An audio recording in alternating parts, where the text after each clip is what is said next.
مجھے ایسا لگ رہا تھا کہ میری سانس رک جائے گی یہ باتیں کرتے ہوئے. مونم صاحب 70 جانیں اہمیت رکھتی ہیں. وہ مائیں جن کے پیٹ میں بچے ہیں، جو بائکوں پر گھر سے نکلتی ہیں اپنا علاج کرانے، ان کی اور ان کی پیٹ میں پلنے والا بچہ، اس کی ایک اہمیت ہے. یہ سوچتے ہوئے بھی میری روح کانپ رہی ہے کہ ایک شہری کی جان کی کوئی اہمیت ہی نہیں. ہم روز بیان بازی دیکھتے ہیں، ہم روز سنتے ہیں کہ کوئی آئے گا اور اس شہر کے لیے یہ پلان ہو جائے گا، وہ پلان ہو جائے گا، یہ شہر ریونیو جنریٹ کرتا ہے.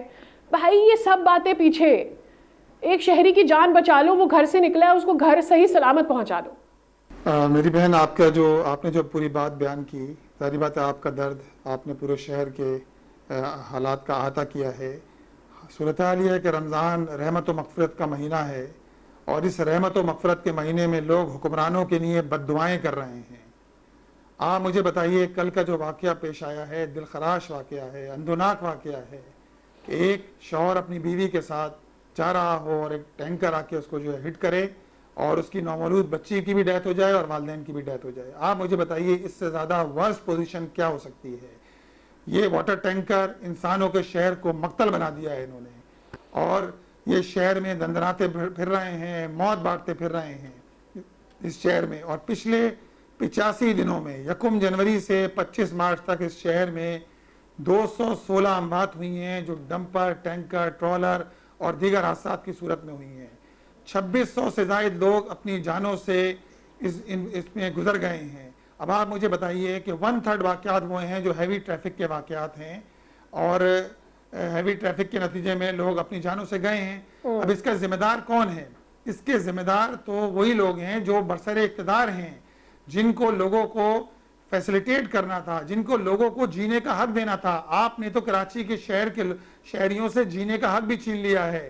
ایک آدمی، ایک بچہ بچ جاتا ہے، وہ مین ہول میں گرنے سے بچتا ہے، وہ ٹینکر کی زد میں آ جاتا ہے، وہاں سے ہی بچ جاتا ہے.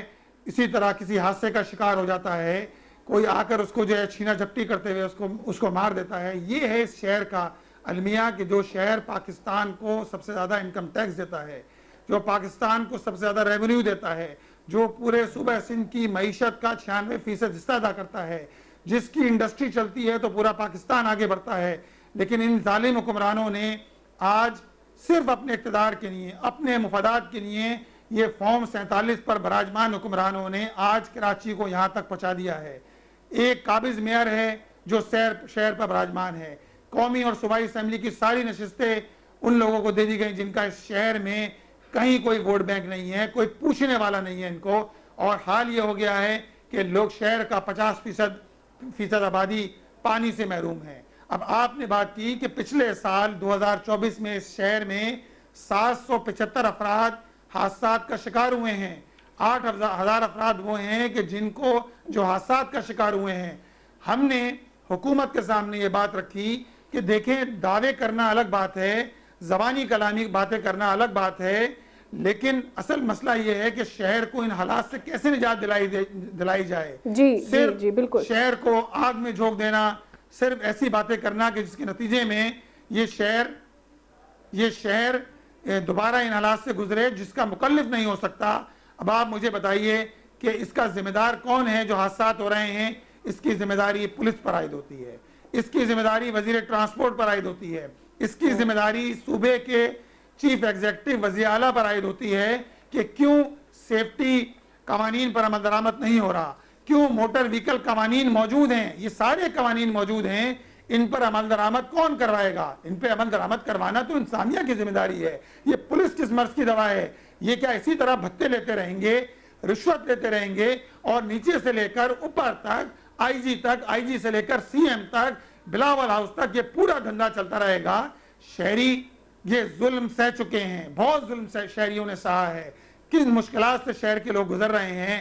پانی نہیں ہے، بجلی نہیں ہے، رمضان کے مہینے میں بعض جگہ گیس اویلیبل نہیں ہوتی، چھینا جھپٹی ہے، لوگ ٹارگٹ کلنگ کی جا رہی ہے. جو لوگ بچتے ہیں وہ اسی طرح ڈمپر، ٹینکر، ٹرالر کا نشانہ بن جاتے ہیں. ہماری درخواست تو یہ ہے کہ جتنے لوگ اس شہر کے اندر کم از کم اس سال میں جن کی ہلاکتیں ہوئی ہیں، آپ ان کو 1 کروڑ روپے کمپنسیشن دیں.